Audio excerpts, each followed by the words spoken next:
देश में भ्रष्टाचार के मामले थमने का नाम नहीं ले रहे हैं। पहले तो कोयला घोटाला, टेलीकॉम घोटाला, चारा घोटाला सुनने में आया था, पर अब तो सड़क से लेकर स्कूलों के निर्माण तक में घोटाले होने लगे हैं। अधिकारी ठेकेदारों से मिली भगत कर अपनी जेबें भरने पर जोर दे रहे हैं, तो ठेकेदार उन अधिकारियों को दिए गए पैसे निर्माण में घटिया सामग्री लगाकर पूरा कर लेते हैं। सरकारी निर्माण को लेकर सरकार करोड़ों रुपए देती है, पर कुछ दिन में ही उस निर्माण की सच्चाई सामने आ जाती है।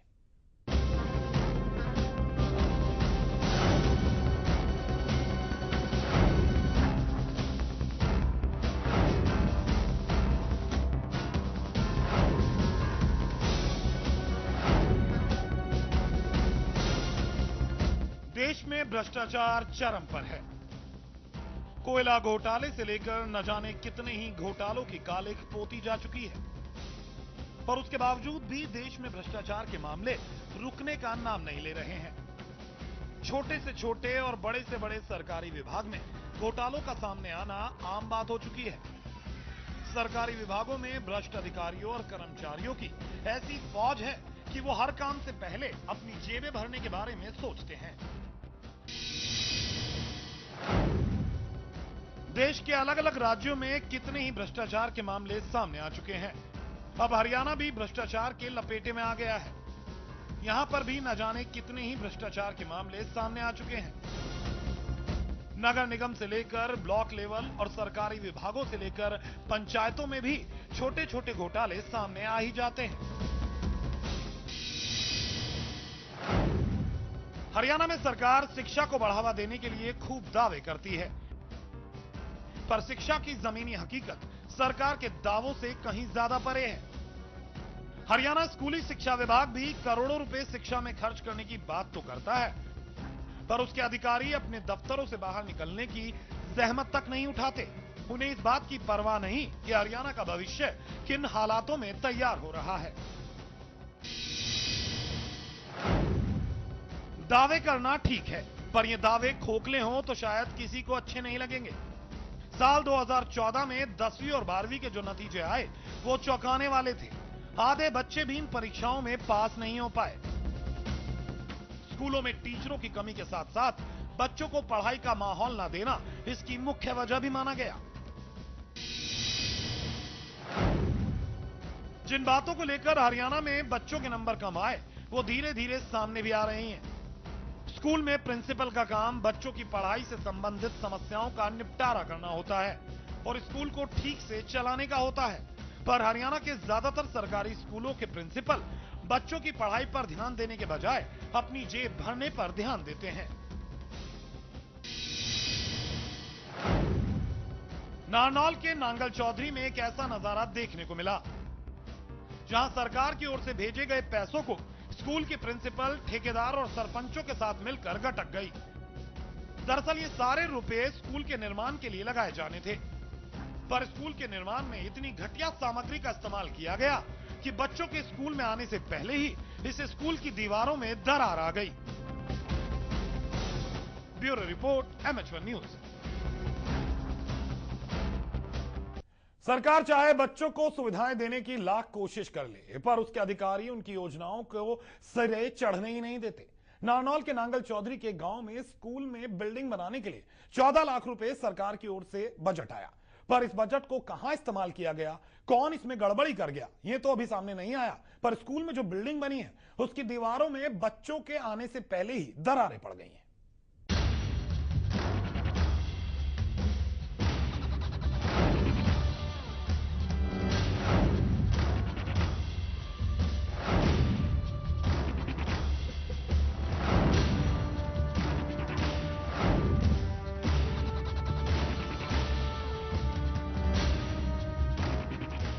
तस्वीरों में दिख रहा ये स्कूल नांगल चौधरी के गांव नांगल कालिया का है। इस स्कूल की दीवारों में पड़ी दरारें ये साफ कह रही हैं कि ये दीवार ज्यादा दिन खड़ी रहने वाली नहीं है। दरअसल हरियाणा सरकार की ओर से इस स्कूल को भवन निर्माण के लिए 14 लाख रुपए की राशि भेजी गई थी, पर स्कूल की प्रिंसिपल और ठेकेदार ने मिलीभगत कर जिस सामग्री का इस्तेमाल किया वो ये तस्वीरें साफ बयां कर रही हैं। दीवारों में पड़ी ये दरारें भवन के बनने के कुछ दिन बाद की हैं। और अभी तो इस भवन में बच्चे आए भी नहीं है।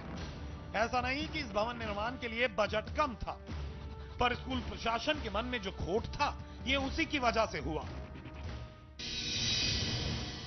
ये दिसंबर लास्ट से शुरू 2012 से शुरू हुआ था और इसका पूरा ही मटेरियल भी खराब लगाया है। लेंटर में भी जो है लंच है और वो एक बीम भी जो है ब्रोकन हो रहा है, टूट रहा है। 15 अगस्त को हमने मैडम को भी बताया था कि भाई इसका जो है कुछ समाधान करो, लेकिन उन्होंने कोई कार्रवाई नहीं की।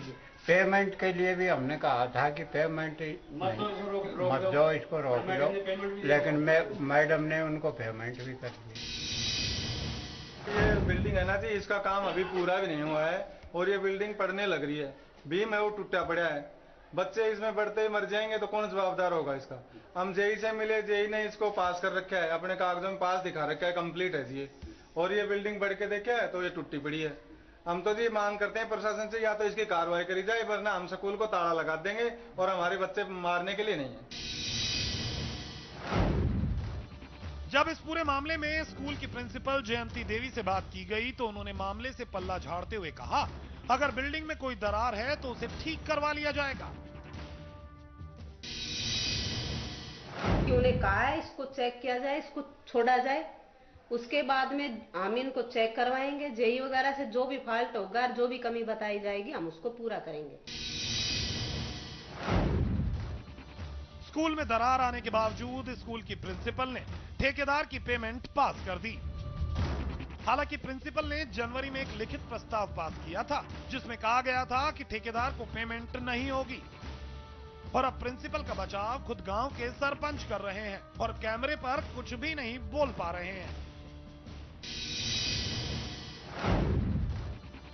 वहीं स्कूल की दीवार में आई दरार के बारे में जब जेई से बात की गई तो वो भी कुछ नहीं बोला, साथ में संवाददाता को ही घूस देने की पेशकश करने लगा। तरीका गलत हो सकता है, आपकी बात से मैं सहमत हूं, लेकिन उस चीज को हम प्रूव नहीं कर सकते ना। ये भाई हल्का ही मटेरियल है, लेकिन 19-20 देखो हो जाती हैं और ना चाहते हुए भी हो जाते हैं कई बार। जो भी उसको करवा देंगे, ऐसी कोई दिक्कत नहीं, ठीक है। इतना जो है ना टूल मत दो इसको, तो बात आप और हम लोकल हैं, ऐसी कोई दिक्कत नहीं, ठीक है। तो बात पकड़ चुकी तभी तो तोड़ ताड़ के दोबारा हो रहा है काम, तो इसमें आगे दोबारा हो गया। वही बात है चेतन जी, आदमी को काम पड़ता ही रहता। कभी आप हमारे से कोई काम होता हो वो हमें आप बोल के देखो, और हम ना करें तो फिर आप हमें बोलो। वही बात है, हो जाती है मिस्टेक, हर आदमी से होती है, आपसे भी हो सकती है, हमारे से भी हो सकती है। अब ये पूरा मामला सवालों में आ गया है। वहीं शिक्षा विभाग के साथ साथ सरकार पर भी सवाल उठ रहे हैं। आखिर भवन का बजट पास कर प्रशासन ने इसकी सुध क्यों नहीं ली? स्कूल की दीवारों की दरारों ने साफ कर दिया है कि किस तरह सरकारी पैसे का दुरुपयोग किया जा रहा है और क्यों सरकारी स्कूलों में शिक्षा विभाग के दावों की हवा निकल रही है।